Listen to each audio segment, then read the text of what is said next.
Shalom untuk kita semua, salam sejahtera saya ucapkan untuk kita semua.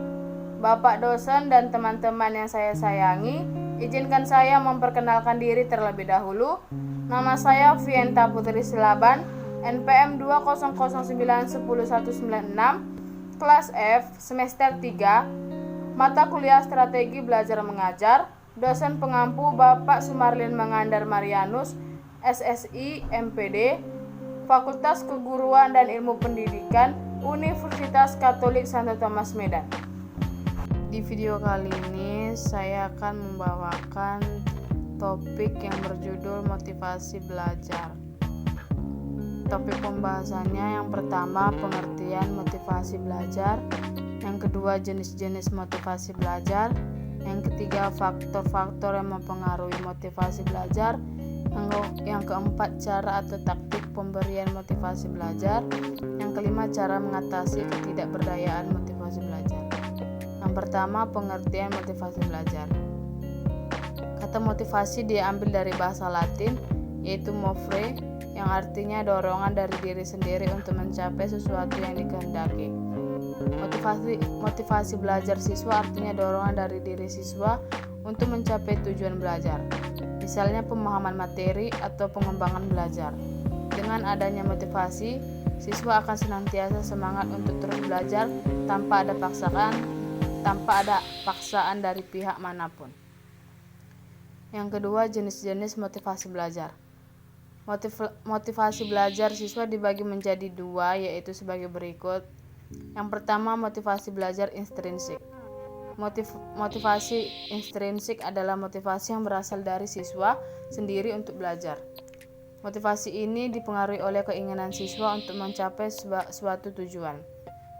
Misalnya prestasi, masuk sekolah favorit, masuk perguruan tinggi favorit, membanggakan orang tua, dan sebagainya. Yang kedua, motivasi belajar ekstrinsik. Motivasi ekstrinsik adalah motivasi yang berasal dari luar, misalnya lingkungan. Contoh, motivasi intrinsik adalah iming-iming hadiah dari orang tua, berprestasi, mengikuti saran atau nasihat dari guru, dan sebagainya. 3. Faktor-faktor yang mempengaruhi motivasi belajar. Menurut Dimyati dan Mujiono, faktor-faktor yang mempengaruhi motivasi belajar adalah sebagai berikut. Yang pertama, cita-cita atau aspirasi siswa. Motivasi belajar tanpa pada keinginan anak kecil, keberhasilan mencapai keinginan dan menumbuhkan kemauan belajar yang akan menimbulkan cita-cita dalam kehidupan, cita-cita yang dapat memperkuat motivasi intrinsik dan ekstrinsik. Yang kedua, motivasi siswa. Keinginan seorang anak perlu dibarengi dengan kemampuan untuk mencapai, karena kemauan akan memperkuat motivasi anak untuk melaksanakan tugas-tugas perkembangan. Yang ketiga, kondisi siswa. Kondisi siswa yang meliputi kondisi jasmani dan rohani mempengaruhi belajar. Yang keempat, kondisi lingkungan siswa. Siswa dapat terpengaruh oleh lingkungan sekitar.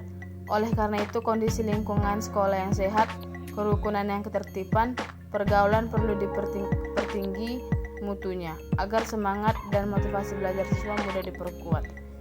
Yang kelima, unsur-unsur dinamis dalam belajar dan pembelajaran.